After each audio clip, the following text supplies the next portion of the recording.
देखिए next question क्या कह रहा है।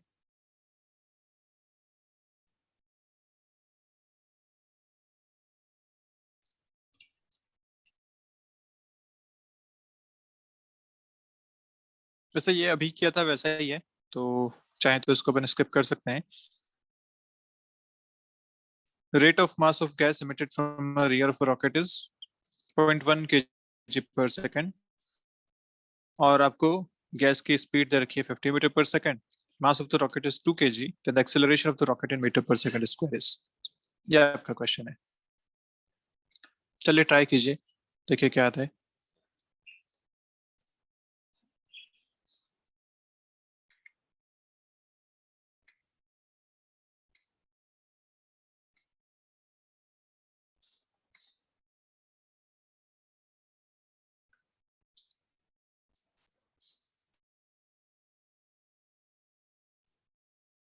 कितना है आंसर?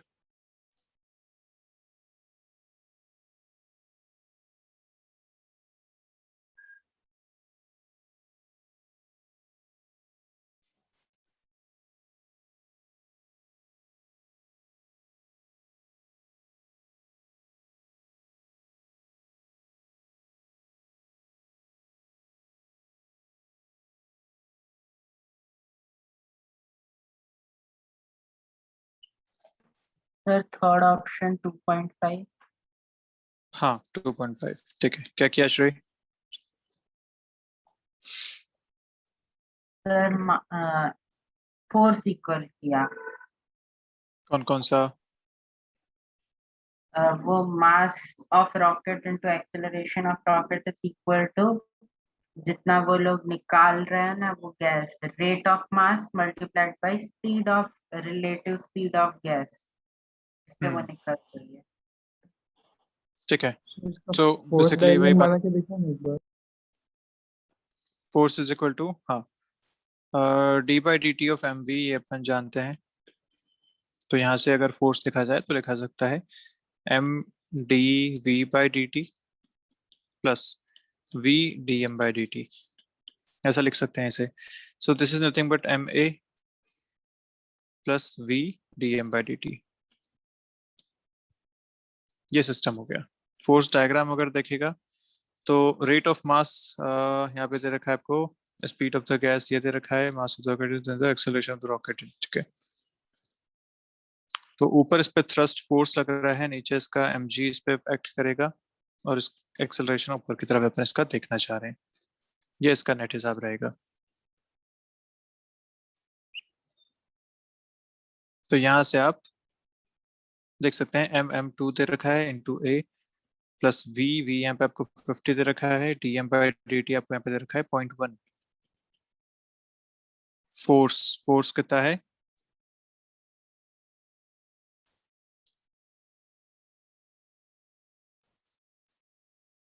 अगर एक्सेलरेशन ऊपर है तो फोर्स कितना लिखा जाएगा?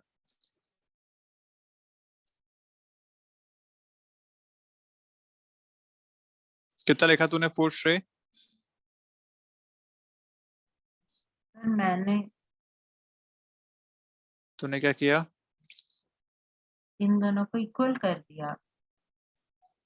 अच्छा, फोर्स 0 ले लिया, हाँ, क्यों? मींस जो भी फोर्स ऊपर लग रहा है वो mg के नीचे जाने की वजह से ही तो लग रहा है।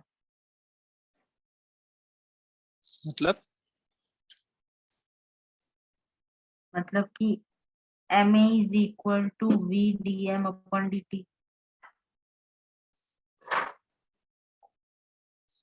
अच्छा, इसमें देखा जाए कहीं इसने क्या बोला है, इनिशियली ये इतने पे निकल रहा है, speed of the gas relative to the rocket is this. Sir sir बोल इसमें दीपांशु। आपने रॉकेट वाले में लिखा F plus M A is equal to M G लिख सकते हैं ना। हाँ हाँ बिल्कुल लिख सकते F हैं। Is equal to M G minus M A आ गया, और F की जगह हम्म, पे ये लिख दो, आ जाएगा आंसर। अच्छा M G minus M A रख सकते हैं। हाँ, उससे उससे ये ये बात थ्री भी एम ए आ जाएगा, फिर एम जी को अपने लिख सकते हैं ना, उससे ये आ जाएगा। ठीक है, ठीक है। So F minus M G equal to M में अपने पास ये क्वेश्चन तो है ही, यहाँ से लिखा जा सकता है, यहाँ से आप एफ को लिख सकते हैं m g plus M a. तो इसको इधर डाल देते हैं m g plus M a, यहीं ऊपर पुट कर लेता हूँ इसको, m g plus M A is equal to m A plus we D M by D t. तो यहाँ से m g is equal to v D M by D T आपको मिलता है।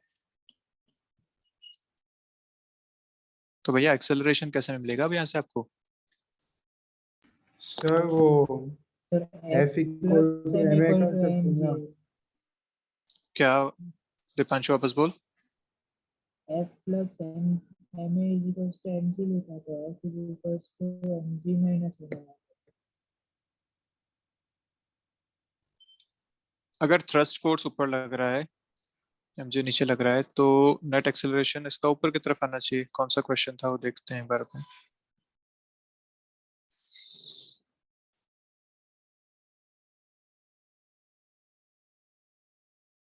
ये वाला था ना, F equal to M g plus M a ने लिखा था यहाँ पे, F minus M G equal to m a, F equal to M g plus M a.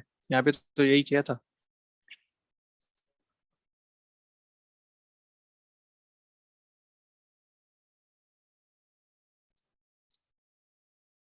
और यहाँ पे आपको 5000 kg इसका मास दे रखा है, इसकी एग्जॉस्ट स्पीड दे रखी है, एक्सेलरेशन दे रखा है, और यहाँ पे आपसे dm बाई dt पूछा गया था।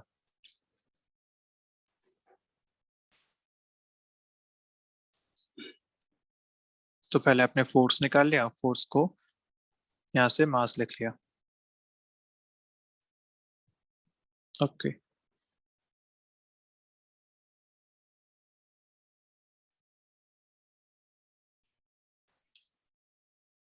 चलो इसको अपन वापस एक बार ट्राई करते हैं।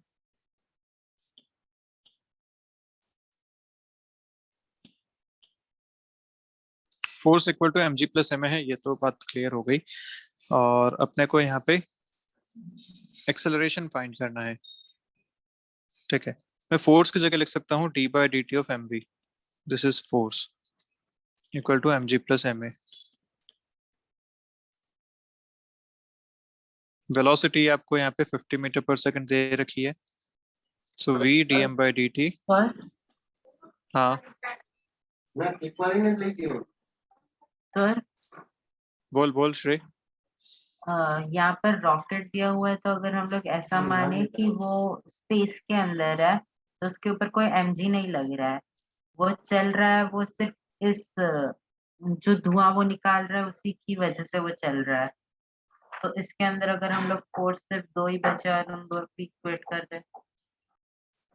अच्छा हाँ, अगर क्वेश्चन में ऐसा मेंशन हो तो किया जा सकता है। क्योंकि अगर बीच में एमजी को लाएंगे तो आंसर वो नहीं आ रहा है। ठीक है, चेक करते हैं एक बार।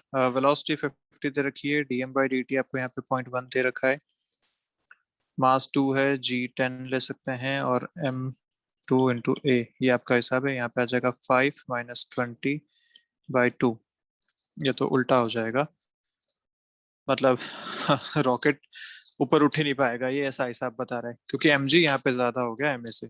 अगर ये सिस्टम अपन यूज करें तो रॉकेट उठ नहीं पाएगा, एक्सेलरेशन नेगेटिव आ रहा है। तो ठीक है, यहाँ पे वैसे फिर क्वेश्चन में मेंशन करना चाहिए कि this is in gravity free zone.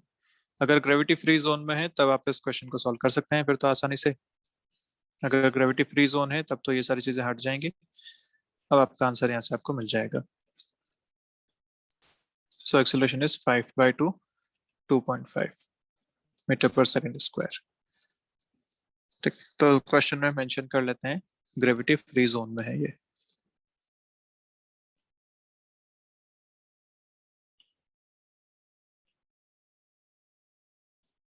तो इसका एम जी हो जाएगा 0, तो मिल जाएगा f equal to m a. और एफ का आप हमेशा लिख सकते हैं ये, और क्योंकि रॉकेट की बात है, जो वेलोसिटी होती है, रिलेटिव वेलोसिटी गैसेस के निकलने की, वो कांस्टेंट होती है, आप इसे मान सकते हैं सीधा सीधा इस तरीके से। So this will be v dm by dt will give a force equal to mass into acceleration। ये आपका आंसर हो जाएगा। सो यस, अगर ग्रेविटी फ्री जोन है तो इस तरीके से आपका आंसर आएगा। अगर ग्रेविटी यहाँ होती तो ये उठ नहीं पाता इस कंडीशन पे। जितनी गैसेस जितनी स्पीड से निकाल रहा है उस कंडीशन पे ये mg को ओवरकम नहीं कर पाता। सो ठीक है, नेक्स्ट देखते हैं।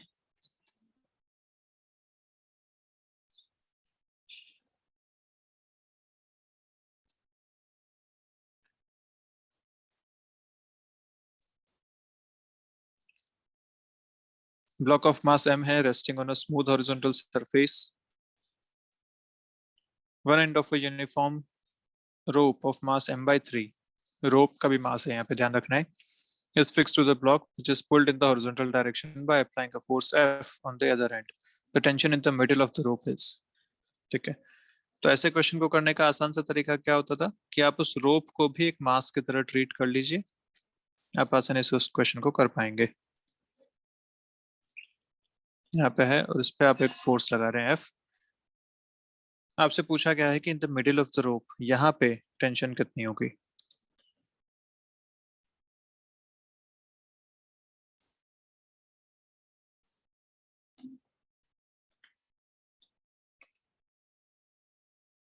क्या करते हैं ऐसे क्वेश्चन को करने के लिए, रोप को भी मास मान लेते हैं। तो रोप को अगर मास मानता हूं मैं तो देखिए टोटल ये मास m था, है ना, ये m मास है। ऑप्शन इसका जो आंसर है वो है डी, ठीक है, फोर्थ ऑप्शन 7/8 है करेक्ट। और जो ये आधी रोप है, आधी रोप का मास हो जाएगा m/6, क्योंकि टोटल m/3 है इसका मास, तो m/6 इसका हो गया। बीच में आप इसको एक स्ट्रिंग से कनेक्ट कर दीजिए और आधी रोप उस तरफ बना दीजिए ऑफ मास m/6। तो बेसिकली आपके पास सिस्टम हो गया ऐसा, m + m/6 इज 7m/6 और यहाँ पे m/6, ऐसे दो मासेस कनेक्टेड हैं एक लाइट स्ट्रिंग से और वो फोर्स से खींच रहे हो, फोर्स से यहाँ पे टेंशन आपको बतानी है। इस क्वेश्चन को आप इस तरीके से ट्रीट कर सकते हैं। अब क्वेश्चन आसान है, अपन जानते हैं इसको कैसे करना होता है। टोटल एक्सेलरेशन निकाल लो पहले पूरे सिस्टम को मिला के। तो एक्सेलरेशन ऑफ सिस्टम ए हो जाएगा F by total mass, total mass is m + m/3 या 7m/6 + m/6 कर लो, 8m/6 हो जाएगा। तो ये हो गया 3/4 F/m, this is the acceleration. अब ये एक्सेलरेशन मिल गया, अपने को पता है कि ये जो ब्लॉक है ना इसे सिर्फ और सिर्फ टेंशन आगे की तरफ खींच रही है with the same acceleration 7m/6। तो यहाँ से आपको टेंशन मिल जाएगी mass into acceleration, 7m/6 into acceleration आपने भी निकाला 3/4 F/m। तो यहाँ से आपका आंसर आ जाएगा,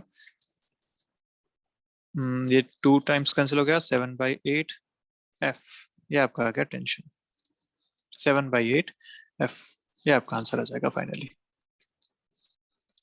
ठीक है, सो जब भी रोप में भी मास हो तो आप उसे इस तरीके से ट्रीट कर सकते हैं कि जिस पॉइंट पे टेंशन पूछी है ना वहां से उस रोप को 2 पार्ट में डिवाइड कर दो, उन दो को 2 मासेस कंसिडर कर लो और उन दोनों को एक लाइट स्ट्रिंग से कनेक्ट कर दो। ऐसा आप उसको कंसिडर कर सकते हो हमेशा, तो क्वेश्चन बड़ा आसान हो जाता है, क्योंकि फिर लाइट स्ट्रिंग वाले क्वेश्चन अपन ने बहुत किए हुए हैं।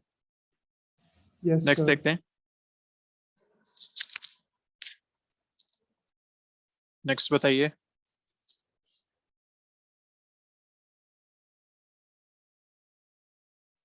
A body of mass m is kept on a rough horizontal surface, friction coefficient mu दे रखा है। A person is trying to pull the body by applying the horizontal force, but the body is not moving. The force by the surface on the body is F. Then बताइए क्या answer आना चाहिए।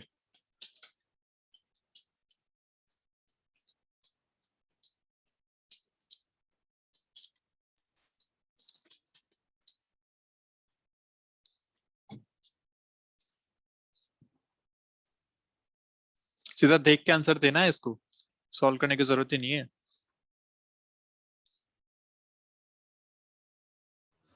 Second option. बस ये गलती होती है, यही गलती होती है। ऑप्शन आएगा इसका सी, थर्ड ऑप्शन। गलती क्या की तूने, तूने कंसिडर किया सिर्फ फ्रिक्शन फोर्स, जबकि पूछा क्या है यहाँ पे, force by the surface. Surface भैया नॉर्मल भी लगाता है, तो इन दोनों का कॉम्बिनेशन, दोनों का नेट फोर्स पूछा गया है आपसे कितना उस पर लग रहा है। तो अगर फ्रिक्शन हो ना हो नॉर्मल तो हमेशा लगने वाला है, तो कम से कम mg फोर्स तो सरफेस लगाए गई। उससे ऊपर फ्रिक्शन की वजह से, क्योंकि mg इधर है, फ्रिक्शन इधर है, दोनों का जो रिजल्टेंट आएगा वो resultant is always more than mg। तो फोर्स जो आएगा वो mg या उससे बड़ा ही आएगा। और मैक्सिमम कितना आ सकता है? So maximum friction force can be mu mg। तो आपको इन दोनों को स्क्वायर करके ऐड करना पड़ेगा, तभी आप 90 डिग्री पे उनको सॉल्व कर पाएंगे। सो यहाँ से mg बाहर आ गया, बचा root over 1 plus mu square. So this is the maximum force that surface can exert on a mass, और ये मिनिमम फोर्स है। ठीक है, so answer should be option C. देखिए नेक्स्ट, सीधा बताना है।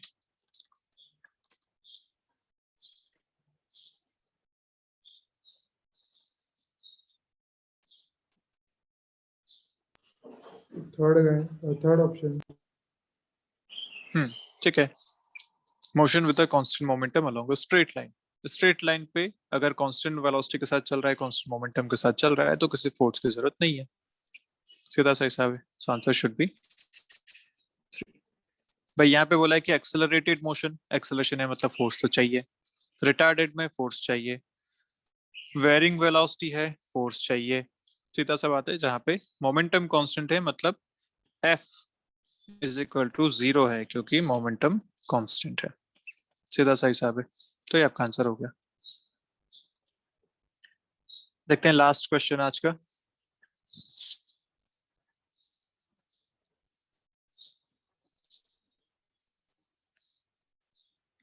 Mass m1 rests on a horizontal table. A light string connected to it passes over a frictionless pulley at the edge of the table, and from its other end, another block B of mass m2 is suspended. The coefficient of kinetic friction between the block and the table is mu k. When the block A is sliding on the table, the tension in the string is. ये आपका question है। Diagram बनाओ और solve करो। Sir first option. नहीं, गलत है।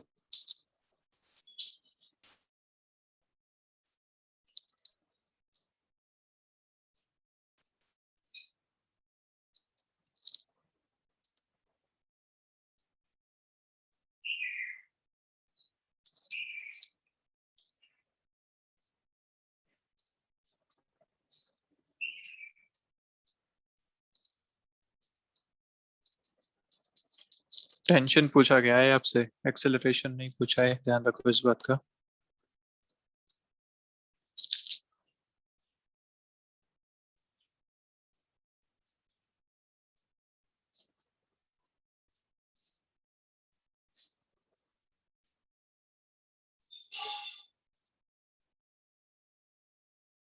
तो सर थर्ड ऑप्शन। नहीं, गलत है वो भी।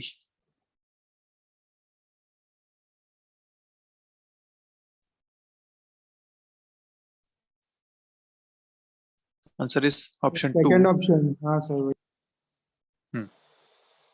ऐसा हिसाब है कि यहाँ पे एक ब्लॉक रखा हुआ है m1, यहाँ पे एक पुली से कनेक्टेड है ये, और इधर से एक मास दूसरा है m2। इसका अगर मोशन देखें तो टेंशन इधर लग रही है, टेंशन इधर लग रही है, यहाँ पे m2g लग रहा है। इसका एक्सेलरेशन नीचे मानते हैं, इसका एक्सेलरेशन इधर है, और इस पे फ्रिक्शन फोर्स लग रहा है म्यू इंटू m1g। ये सारा फोर्सेस हैं। अगर इनके फोर्स इक्वेशन लिखे हैं अपन, तो यहाँ लिख सकता हूँ मैं m1 के लिए t minus mu m1g equal to m1 into a, और यहाँ इसके लिए लिख सकता हूँ m2g minus t equal to m2 into a। और हम जानते हैं कि फिर से इसको अपन ऐसा मान सकते हैं, इस पूरे को एक सिस्टम मान के काम कर सकते हैं। नेट ड्राइविंग फोर्स देख लो, नेट रेजिस्टिंग फोर्स देख लो, एक्सेलरेशन मिल जाएगा। So net driving force minus resisting force by total mass, ये एक्सेलरेशन देगा। ड्राइविंग फोर्स है इसका m2g, this is the only driving force है यहाँ पे, minus resisting force friction force mu m1g divide by total mass m1 plus m2। ये तो आपको मिल गया एक्सेलरेशन यहाँ पे। अब आपसे पूछा है टेंशन, तो देख लो भाई टेंशन कहाँ फील हो रही है। टेंशन यहाँ पे आप लगा सकते हो, यहाँ पे भी लगा सकते हो, किसी भी एक की बात कर लो। तो आप चाहो m2 की बात कर लो, वहां पे आराम से टेंशन लगा के बात कर सकते हैं अपन। तो tension can be given is from this equation, tension is equal to m2g minus m2 into a। ये आपका आंसर हो जाएगा। So m2g minus a, m2g minus a, ये रहा, m2g minus mu m1g by m1 plus m2। ये आपका answer हो जाएगा। सॉल्व करेंगे तो आपको इससे ऑप्शन मिल जाएगा, option number 2, second option Yes, इसका आंसर। ठीक है, तो श्रेय कहाँ गलती की तूने? मैंने फिगर के अंदर टेंशन की फोर से रॉन्ग रखी थी, क्या कर लिया तूने? पहली इक्वेशन ही रॉन्ग थी। अच्छा, नाइस। चलिए तो ठीक है, आज की क्लास यहाँ खत्म करते हैं। अभी मेरी एक क्लास और है फिर 11:30 बजे, और मिलते हैं नेक्स्ट क्लास में। फिर नेक्स्ट क्लास में क्या रिवीजन करना है, इसी को कंटिन्यू करना है या कुछ और चैप्टर?